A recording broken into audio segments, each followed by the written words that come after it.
ডুয়ার্সের ধূপঝোড়া গাছবাড়ি কটেজ পরিদর্শন করেন। সেখান থেকে থাকা পর্যটকদের সাথে কথা বললেন গরুমারার ডিএফও দ্বিজব প্রতিম সেন। পাশাপাশি গরুমারার মাহুত পাতাওয়ালা বনকর্মীদের সাথেও বৈঠকও করেন তিনি। শনিবার সন্ধ্যায় ধূপঝোড়া গাছবাড়িতে যান ডিএফও।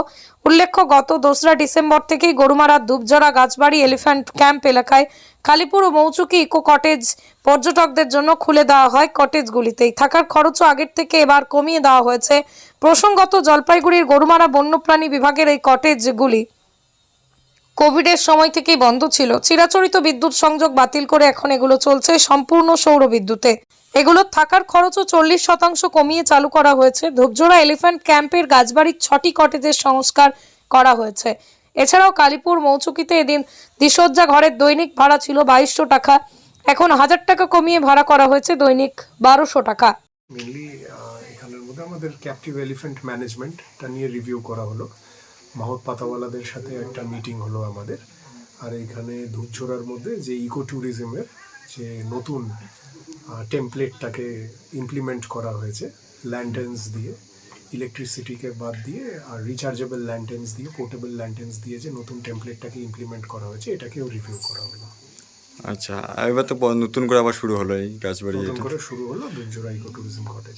ততদূর কি হলো স্যার একটু বললেন? ওটা আমরা ইন প্রিন্সিপাল অ্যাপ্রুভাল পেয়ে গেছি, বাট ওটার গ্রাউন্ড লেভেল মোডালিটিস যে কীভাবে পর্যটকরা ওখানের মধ্যে যাবেন, ওই রাস্তা এটসেট্রা, এই লজিস্টিক্সটা ফিগার আউট করছি। এটা খুব তাড়াতাড়ি শুরু হয়ে যাবে। আচ্ছা, ঠিক আছে। প্রথমে জানতে চাইবো, প্রথম পরিচয় হচ্ছে আমি একজন অরণ্যপ্রেমী, পরিবেশপ্রেমী মানুষ। দীর্ঘ 20 বছরের আমার এই যাত্রাপথ। আমি পেশায় একজন শিক্ষক, একজন বিদ্যালয় প্রধানের দায়িত্বে আছি। আচ্ছা, এবং খুব ছোটোর থেকে আমি সাংবাদিকতা করি, এখন আজকাল পত্রিকায় আছি।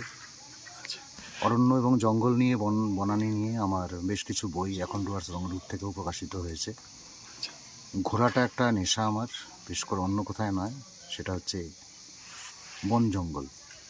এবং তার মধ্যে অন্যতম পছন্দের জায়গা যেটা, সেটা হচ্ছে গরুমারা জাতীয় উদ্যান। যে জায়গাটা এখানে দাঁড়িয়েছে আজকে, ধূপঝোড়া এলিফ্যান্ট যে ক্যাম্পে, শুরুর দিন 2005 সালের কোনো একদিন আমি সেদিনই এখানে ছিলাম প্রথম। তো এটা অনেক দিন ধরেই চলছে, অনেকবার এসেছি। মাঝখানে বছর দেড়েক এটা বন্ধ ছিল, 2 তারিখ থেকে খুলেছে। সেই খবর পেয়ে পরিবার নিয়ে, পর্যটক হিসেবে এবং সাংবাদিকতার নেশা দুটোকে একসঙ্গে করে, এবং পরিবেশকে ভালো লাগা, অরণ্যকে ভালো লাগা, সব মিলে আবার আজকে এসেছি। আজকে রাত্রে থাকছি। কুয়াশায় ঘেরা চারিদিক, খুব সুন্দর লাগছে। সোলার লাইটের ব্যবহার হচ্ছে, ইলেকট্রিসিটি কেটে দেওয়া হয়েছে, খুব ভালো উদ্যোগ। ইলেকট্রিসিটির থেকে আমাদের পরিবেশকে কোনো সময় একসঙ্গে হতে দেওয়া যায় না। সোলারকে আনতে হবে আস্তে আস্তে, সূর্যরশ্মিকে আমাদের কাজে লাগাতে হবে। তার একটা উদ্যোগ বন দপ্তর জলপাইগুড়ি ডিভিশন নিয়েছে, সাধুবাদ জানাই। ডিএফও সাহেবের সঙ্গে এই বিষয়ে কিছু প্রস্তাব আমি নিজে অরণ্যপ্রেমী হিসেবে, সাংবাদিক হিসেবে রেখেছি। যেখানে যে গাছবাড়িটা আছে সেটা ইনট্যাক্ট আছে প্রায় ধরতে গেলে, কিছু রিপেয়ারের প্রয়োজন আছে ওর বয়সজনিত কারণে, কিন্তু সেটা করাটা উচিত। ওনারা, উনি বললেন, ডিএফও সাহেব বললেন যে এটা ফার্স্ট প্রায়োরিটি হিসেবে দেখবেন। আমার খুব ভালো লাগলো, আমার মনে হয় এটা সবারই খুব ভালো লাগবে।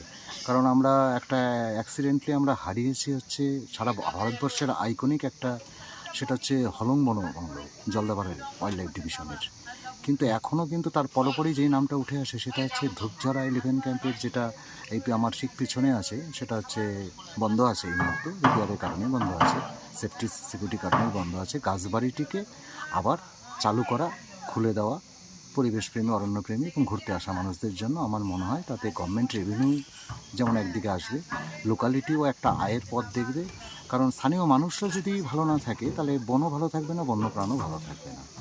তো সব মিলে আমার ভালো লাগছে, এই জায়গাটা ভালো লাগে। আমি এর আগেও এসেছি, থেকেছি, আজকেও এসেছি। দূরের থেকে ধামসা মাদলের আওয়াজ আসছে মঞ্চের থেকে, এবার সেখানে আমরা যাব। একটা সুন্দর একটা সন্ধ্যা পেরিয়ে রাত আমরা উপভোগ করব। রাতে ময়ূরের ডাক শোনা যাচ্ছে পাশ থেকে, কিছু দূরেই পিলখানায় হাতিরা আছে, তারা সাফারি করে এসছে, এখন বিশ্রাম নিচ্ছে।